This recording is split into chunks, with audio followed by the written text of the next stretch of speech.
নামাজের চেয়েও, রোজার চেয়েও, দান খয়রাতের চেয়েও একটা বড় ইবাদত আছে। এটা কি আমি কি তোমাদের বলবো না?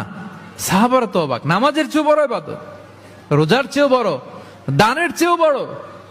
ক্বালু বালা ইয়া রাসূলুল্লাহ।